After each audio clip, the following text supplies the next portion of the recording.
Mis alumnos del Colegio San Carlos, bienvenidos a la clase número 6, que representa la página 18 y 19 del texto Culturas y Estéticas Contemporáneas.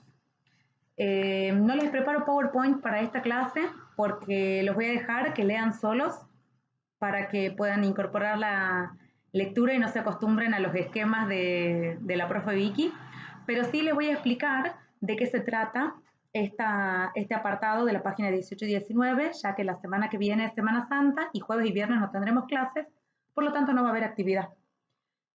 Así que quiero resolverles en esta clase con simplemente un video y la actividad para realizar con el marco teórico. Nosotros venimos estudiando que la cultura es un proceso dinámico que se transmite, además habíamos visto, y no lo hemos nombrado mucho, pero la cultura se transmite de generación en generación. ¿Qué quiere decir? Que vamos aprendiendo las pautas culturales de las generaciones anteriores. Para esto, la teoría habla de dos procesos de transmisión cultural, la endoculturación y la enculturación. Primero ocurre la endoculturación, que el prefijo endo implica entrar, implica adentro, por lo tanto tiene que ver con cómo vamos incorporando pautas culturales. Mientras que la enculturación, si bien se trata de una cultura, de las cuestiones internas de una cultura, se da después de la endoculturación. Por lo tanto, tenemos dos procesos. Uno al principio, desde que nacemos y durante los primeros años de vida, y el segundo proceso, que es la enculturación, desde la incorporación en la escuela para adelante hasta que morimos.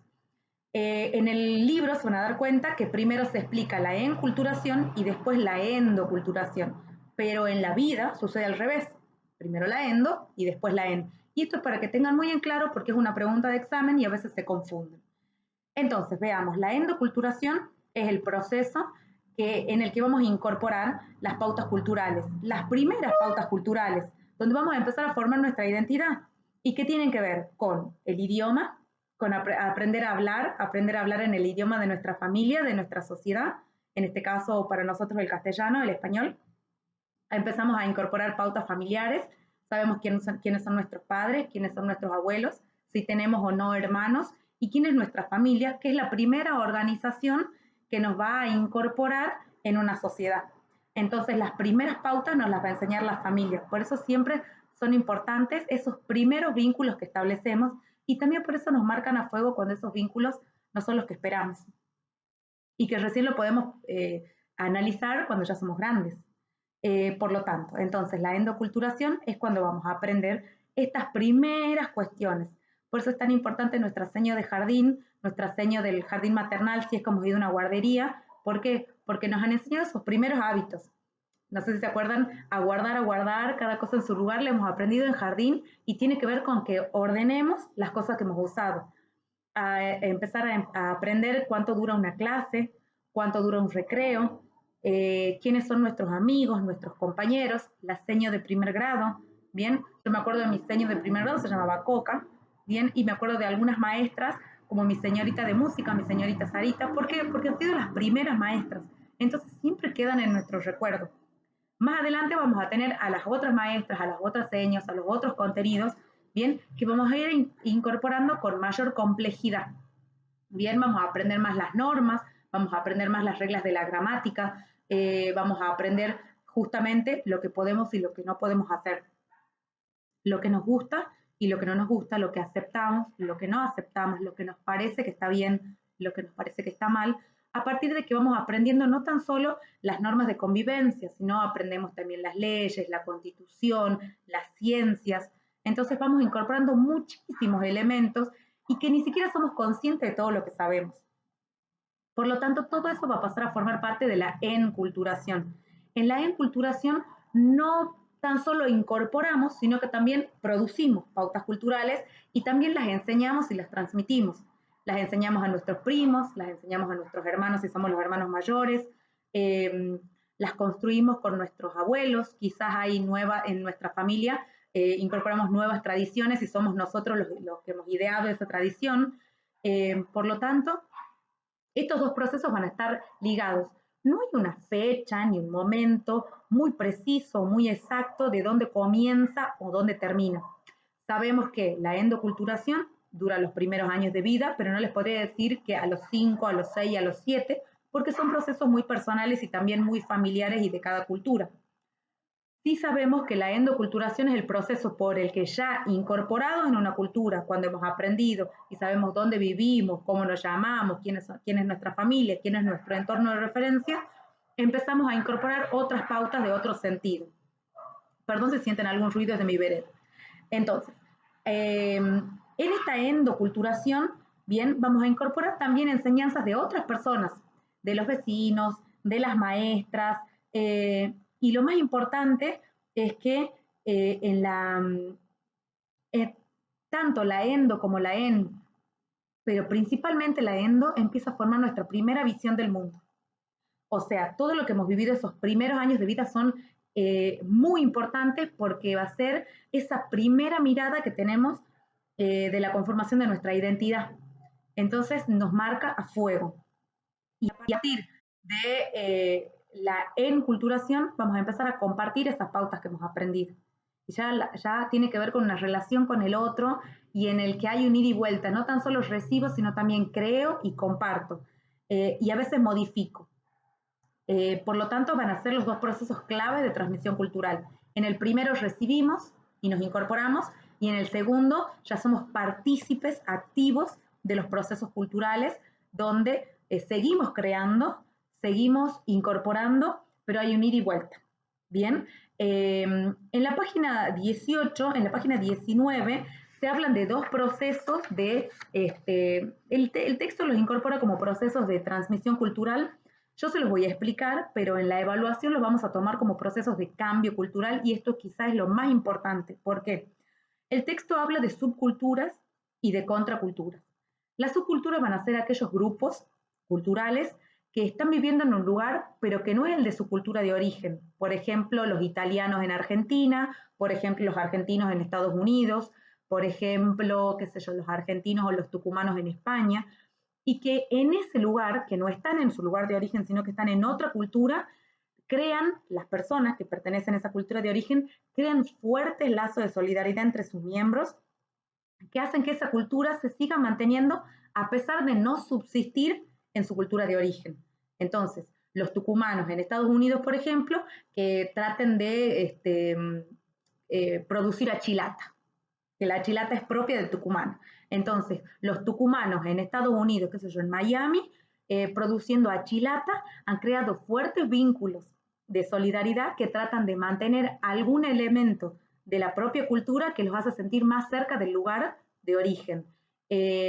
Ha pasado cuando han llegado los inmigrantes a América del Sur, han llegado a la Argentina, los italianos, los alemanes, los españoles, los portugueses, pero sobre todo nosotros tenemos una fuerte mezcla con italianos y con españoles.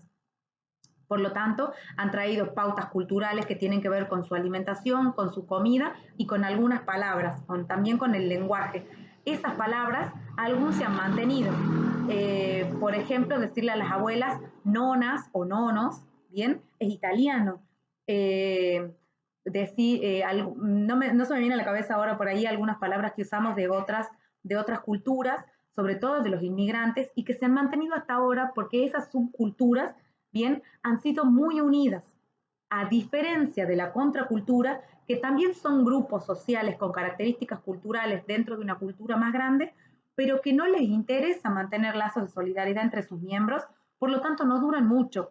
Piensen en las tribus urbanas, ¿se acuerdan? Las tribus urbanas seguramente han sido floggers o han sido punk, algunas tribus han sido violentas, como los skinheads, bien, entonces tenemos diferentes tribus urbanas o diferentes contraculturas que han renegado, han protestado contra los valores culturales de ese lugar al que pertenecen, pero no lo quieren cambiar, simplemente se expresan en contra de los valores culturales de esa cultura dominante, pero no tienen ningún movimiento muy fuerte como para promover un cambio y que sea sostenible en el tiempo.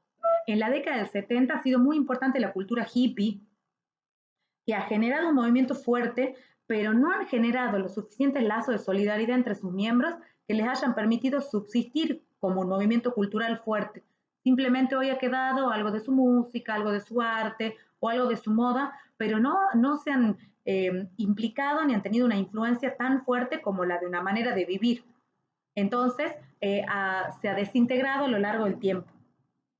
Entonces, la principal diferencia entre las subculturas y las contraculturas es que las subculturas van a permanecer en el tiempo justamente por los fuertes vínculos de solidaridad entre sus miembros y no van a renegar de la cultura en la que están inmersas. Por ejemplo, los italianos no protestaban contra la cultura argentina, de hecho han estado muy agradecidos porque ha sido la Argentina la que los ha recibido y han podido sobrevivir y han podido generar y crear sus familias en una tierra que no era la propia. Y así la cultura de muchos países que han venido y han sido albergados en Argentina. Sin embargo, la contracultura genera movimientos como muy fuertes, momentáneos, pero no se mantienen en el tiempo. Reniegan y protestan contra los valores culturales del lugar en el que están, pero no pueden subsistir justamente porque no tienen intención de un cambio, no trabajan por este cambio, se expresan fuertemente, pero a lo largo del tiempo no se mantienen y por eso caen. Simplemente son contras, ya sea en su manera de vestir, en su manera de actuar, en su manera de expresarse, en las formas, pero no hay más que eso. Bien, entonces los 4 temas principales, o los 2 temas principales, si los queremos abrir, de esta clase y de estas páginas de la 18 y la 19, es que por un lado tenemos procesos de transmisión cultural, la endoculturación y la enculturación, perdón, y por otro lado vamos a tener cambios, procesos de cambio cultural, y en este gris se van a mantener la endocultura, me estoy equivocando, en este gris vamos a tener la contracultura y la subcultura. ¿Bien? O sea, no van a ser completamente procesos de transmisión cultural y no son tampoco completamente procesos de cambio cultural y los vamos a estudiar en el medio. Seguramente en una evaluación los vamos a tomar más como procesos de cambio que como procesos de transmisión para que no se confundan, ¿bien? Pero me he tomado el tiempo para aclarárselos, para que lo lean y puedan desarrollar las actividades de esta clase para la próxima semana. Bien, ahí en el Classroom vamos a tener bien la fecha de entrega de esta actividad. Les mando un saludo muy grande, espero que aprovechen los días de Semana Santa para la reflexión, para los que son de la religión, para los que no son de la religión. De todas maneras, les deseo unas felices Pascuas, que descansen, que compartan con sus familias y nos estaremos viendo en el próximo video de la clase 7, ya para la semana del 14, que comienza el 14 de abril. Les mando un beso grande.